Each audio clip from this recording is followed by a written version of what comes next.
হাজার হাজার পাখির কলকাকলিতে মুখরিত চারিদিক। এমনটা ভাবতেই যেন এক অন্যরকম ভালো লাগার আবেশে ভরে ওঠে মন।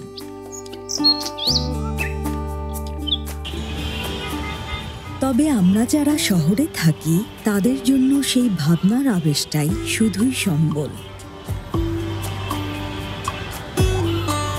কারণ এই যান্ত্রিক শহরে হাজার হাজার পাখির রোজ কোলাহল শোনা এক অসম্ভব স্বপ্ন।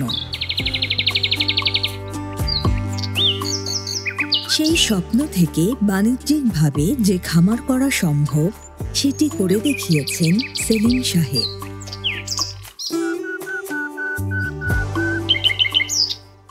আসসালামু আলাইকুম, আমি বজলুর রশিদ সেলিম। পাখি পোষা আসলে আমার একটা শখ। এই শখ আমি দীর্ঘদিন যাবতই আমি করে আসছি এবং বাংলাদেশে অনেক মানুষই পাখি পোষার সাথে সম্পৃক্ত আছেন। অনেক গৃহবধূ, অনেক ছাত্রছাত্রী যারা বাসায় পাখি পুষে তাদের আর্থিক সচ্ছলতা অনেকাংশে আনতে পেরেছে। এটা একটা শিল্পে পরিণত করা সম্ভব যদি বাংলাদেশের সরকার বাংলাদেশ থেকে পাখি রপ্তানি করার একটা সুযোগ করে দেয়, তাহলে বাংলাদেশে রাতারাতি পাখির ফার্ম গড়ে উঠবে, বড় বড় ফার্ম গড়ে উঠবে। তিনি ছোটবেলা থেকেই শখের বশত নানান জাতের শৌখিন পাখি পালন করতেন।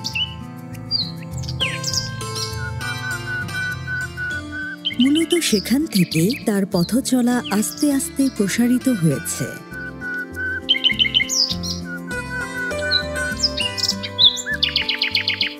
বর্তমানে তার খামারে উন্নত জাতের পৃথিবীর সবচাইতে সুন্দর হাঁস, বিভিন্ন প্রজাতির মুরগি, নানা রঙের নানা জাতের শৌখিন পাখির সমারোহ এবং বেশ ভালো মানের পাখিও তিনি দেশের মাটিতেই ব্রিডিং করছেন। বাংলাদেশে বিদেশ থেকে প্রচুর পাখি আমদানি হয়। আসলে সব পাখি আমাদের দেশে থাকে না এবং বিভিন্নভাবে বিভিন্ন জায়গায় হয়তো চলে যায়, বাট এটাকে যদি কন্ট্রোলের মধ্যে আনা যায়, আমার মনে হয় আমাদের দেশে এটাও একটা শিল্পে পরিণত হতে পারে। পাখি পোষা মূলত আমার সেই ছোটোবেলার অভ্যাস। আমি যখন স্কুল লাইফে, সেই 80-র দশকের কথা, কাটাবনে তখন আমার সঠিক মনে পড়তেছে না, তালুকদার, সম্ভবত তালুকদার নামে একজন ভদ্রলোক ছিলেন। ওনার ওখান থেকে বাজরিগার কিনে আনতাম।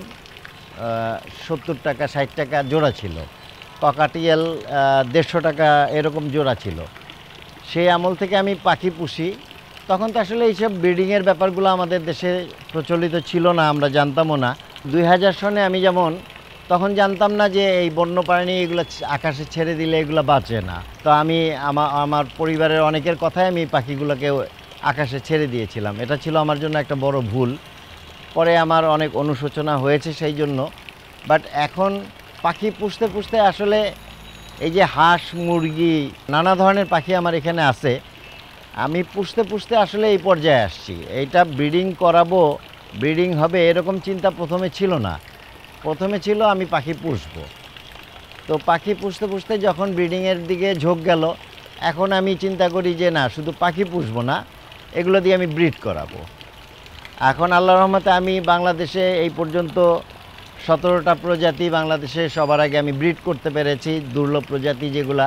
এটা আসলে অন্তরের ভিতর গেঁথে গেছে। পাখি পালাটা এটা আমার শৌখিনতা না শুধু, এটাকে বলা যায় এক ধরনের এখন আমার জীবনের একটা অঙ্গ হয়ে দাঁড়াইছে। এটা বোঝাতে পারবো না, পাখির প্রতি ভালোবাসাটা এটা আসলে বলে বোঝানো সম্ভব না।